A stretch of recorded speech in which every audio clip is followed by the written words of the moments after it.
আমজনতা উন্নয়ন পার্টির প্রধান হুমায়ুন কবির এবার বিজেপির জেলা সভাপতিকে গায়েব করে দেওয়ার হুমকি দিচ্ছেন। সেটা ভাঙা মারের নিদান। বলছেন, এমন মার দেব বিজেপির পতাকা তোলার লোক থাকবে না জেলায়।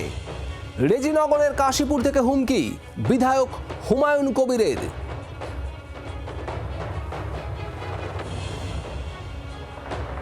তা আমি শুভেন্দু অধিকারীকে সেদিন বলেছি যে আপনি ভোটে জিতেছেন, আপনার দল জিতেছে, খুব ভালো কথা, কিন্তু মুর্শিদাবাদে আস্ফালনটা একটু কম করতে বলেন। আমি যেদিন ময়দানে মুসলমানদের নিয়ে নেমে যাব না, সেদিন এমন সাটা ভাঙা মাছ শুরু করব যে আপনাদের পতাকা বহন করার লোক থাকবে না। কেস ওরকম কেস আমাদের বহুবার জেল খাটা আছে।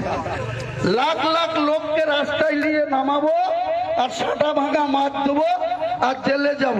কদিন জেলে রাখতে পারেন, কত খাওয়াতে পারেন।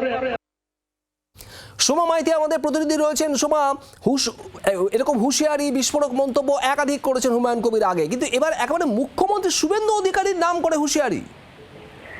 দেখো, সম্প্রতি হুমায়ুন কবিরের যে উপনির্বাচন আর কিছুদিন পরেই সংগঠিত হবে, ফলত হুমায়ুন কবির আবার কিন্তু প্রচারের ময়দানে নেমেছেন এবং সম্প্রতি কয়েকদিন আগেই বিজেপি রাজ্য সভাপতি তিনি জেলা সভাপতি তিনি সেখানে গিয়েছিলেন এবং সেখানে তিনি জনসংযোগ করেন এবং তার পরবর্তীতে গতকাল যখন হুমায়ুন কবির সভা করেন এবং সেই সভায় তিনি বলেন যে বিজেপির জেলা সভাপতি যেভাবে জনসংযোগ করছে এবং যে ধরনের কথা বলছেন সেই সমস্ত কথাকে তিনি কোনোভাবেই সমর্থন করেন না এবং এই ধরনের আচরণ যদি বিজেপির পক্ষ থেকে চালানো হয় তার এলাকায়, তাহলে অর্থাৎ রেজিনগর এলাকায় বা বেলডাঙ্গা এলাকায়, তাহলে কিন্তু তিনি নিদান দেন যে সাটা ভাঙা মার দেওয়া হবে এবং বিজেপি কর্মী সমর্থকদের পতাকা ধরার মতো লোক পাওয়া যাবে না। খুব স্বাভাবিকভাবেই হুমায়ুন কবিরের এই ধরনের বক্তব্যে কিন্তু রাজনৈতিক মহলে তীব্র চাঞ্চল্য তৈরি হয়েছে। ইতিমধ্যেই বিজেপির পক্ষ থেকেও কিন্তু কড়াভাবে নিন্দা করা হয়েছে এই ধরনের বক্তব্যের।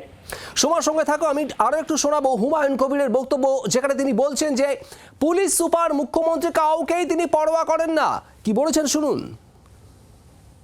আমার লিমিট যেদিন ক্রস হয়ে যায় না, আর মাথা যেদিন টাওয়ার গরম হয়ে যায়, সেদিন আমি ও এসপিও বুঝবো না, ও চিফ মিনিস্টারও বুঝবো না, আর কে কোথায় থাকলো আর কে কোথায় থাকলো না সব কিছু বুঝবো না। আমি নিজেই নেতৃত্ব দিয়ে নামাবো। গরম গরম মন্তব্য একের পর এক হুমায়ুন কবিরের। কি কারণে বঙ্গ রাজনীতিতে কলকে না পেয়ে কালীঘাটকে তুষ্ট করার চেষ্টা? কি বলছেন রাজ্যের মধ্যে দিলীপ ঘোষ? আপনাদের শোনাবো সিপিআইএমের তরফে শতরূপ ঘোষের বক্তব্য, শুনুন। এরকম বলেছিলেন যে এমন করো যাতে বিজেপি বলবে না নিজেকে। ভাইপো বলেছিলেন যে বিজেপি ভুলে যাবে, ছেড়ে দেবে। তারা এখন ভুলে গেছে, তাদেরকে লোক ভুলে গেছে।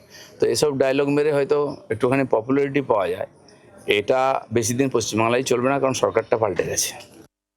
যে মুর্শিদাবাদে নির্ভেজাল কন্টেন্ট বানানোর জন্য দমকলের দুটো বাচ্চা ছেলেকে জেল খাটালো কদিন আগে শুভেন্দু অধিকারী সরকার, তো বড় একটা সাম্প্রদায়িক ক্রিমিনাল হুমকি দেওয়ার পরে যদি হুমায়ুন কবির জেল খাটাতে না পারে, তাহলে বুঝতে হবে যে ডাল নিখোঁজ কাল হয়, এর পেছনে অন্য গল্প আছে। সদরবাবু, আপনি কি মনে করছেন কোথা থেকে তিনি এত সাহস পাচ্ছেন? কার মততে তিনি এই কথা বলতে পারেন? যে গ্রেফতার করবেন না তার মততে বলছেন।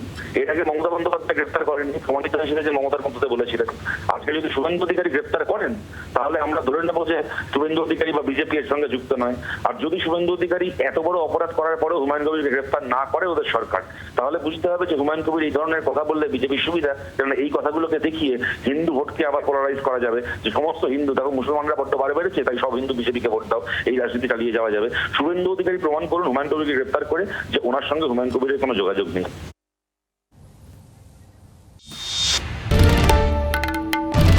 বাংলার আওয়াজ, বাঙালির আবেগ, জি 24 ঘন্টা।